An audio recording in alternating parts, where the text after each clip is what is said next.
അപ്പോൾ മുറ്റത്ത് ഇപ്പോൾ പൂവിടാൻ പോകണുള്ളൂ കേട്ടോ.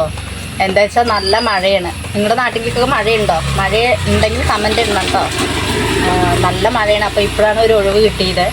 അപ്പോൾ മുറ്റത്ത് പൂവിടാൻ പോകണുള്ളൂ. അപ്പോൾ കുറച്ച് പൂക്കളൊക്കെ മേടിച്ചു. ഇനി ഇവിടെ ഒരു കളർ ചെടി ഉണ്ട്, അതിൻ്റെ ഇല പറിക്കണം. അത് പറിച്ചിട്ട് നന്നായിട്ട് അരിഞ്ഞിട്ട് വേണം പൂവിലിടുമ്പോൾ നല്ല ഭംഗിയുണ്ടാവും. അപ്പോൾ അത് പറിക്കാൻ പോവാം.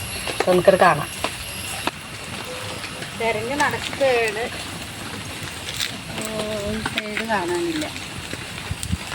ഇവിടെ ഉണ്ട്.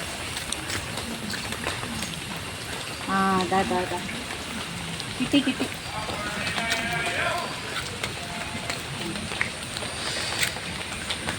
ഇതുണ്ടോ ഈ കളർ ചെടി? ഇത് നല്ല ഭംഗിയാണ് കേട്ടോ അരിഞ്ഞിട്ട് കഴിഞ്ഞാൽ പൂക്കളത്തിൽ. അപ്പോൾ അവിടെ വെള്ളം, അവിടെ വെള്ളപ്പൂവുണ്ട്. ആ വെള്ളപ്പൂവും കൂടി പറിക്കണം. ഇവിടെ നിറയെ വെച്ചിട്ടുണ്ട്. അമ്പലത്തേക്ക് ഇവിടെ പുഷ്പങ്ങൾ കൊണ്ടുപോകുന്നുണ്ട്. അപ്പോൾ ഈ ലൈനിൽ കുറേ ഇവിടെ ഞങ്ങളുടെ തൊട്ട അയൽപക്കത്തുള്ള അവർ വെച്ച ചെടികളാണ്, പൂച്ചെടികളാണ്. അപ്പോൾ കുറേ ഉണ്ട്, നല്ല പൂച്ചെടികളാണ്. അപ്പോൾ ഇങ്ങനത്തെ വെള്ളപ്പൂവൊക്കെ അമ്പലത്തേക്ക് ഇവിടെ നിന്നാണ് അധികം കൊണ്ടുപോകാറുള്ളത്. ഇതാണല്ലോ പൂവ്, വെള്ളപ്പൂ.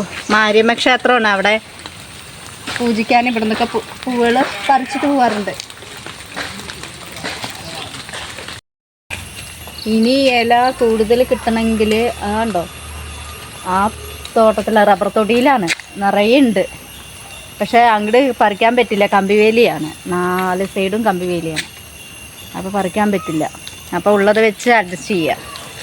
അപ്പോൾ പൂവൊക്കെ ഇലയും ഇങ്ങനെ കുറച്ച് പൂവുകളൊക്കെ അത്യാവശ്യം ഞാൻ പറിച്ചിട്ടുണ്ട്. അപ്പോൾ ഇനി പൂവിടാൻ പോകുന്നത്. ഇപ്പോൾ ഒരു കാലാവസ്ഥ കുഴപ്പമില്ല, മഴ ഇനി ഇങ്ങനെ. അപ്പോൾ ഇപ്രാവശ്യം മഴയും കൊണ്ടുള്ള ഓണമാണ് നമ്മളെല്ലാവരും ആഘോഷിക്കുന്നത്. ഞങ്ങളുടെ നാട്ടിൽ കേട്ടോ നല്ല മഴ തന്നെയായിരുന്നു. അപ്പോൾ കുട്ടികളുടെ ഓണം കൂടിയാണ് ഇന്ന്. അപ്പോൾ എല്ലാവർക്കും എൻ്റെ സ്നേഹം നിറഞ്ഞ ഉത്രാട ദിന ആശംസകൾ ഞാൻ നേരുന്നു. അപ്പോൾ കിങ്ങിണി വ്ളോഗ്സിൻ്റെ എല്ലാവർക്കും എൻ്റെ ഓണാശംസകൾ നേരുന്നു. അപ്പോൾ ആദ്യമായിട്ടാണ് ഞങ്ങളുടെ ചാനൽ കാണുന്നതെങ്കിൽ സബ്സ്ക്രൈബ് ചെയ്യുക, ലൈക്ക് ചെയ്യുക, ഷെയർ ചെയ്യുക.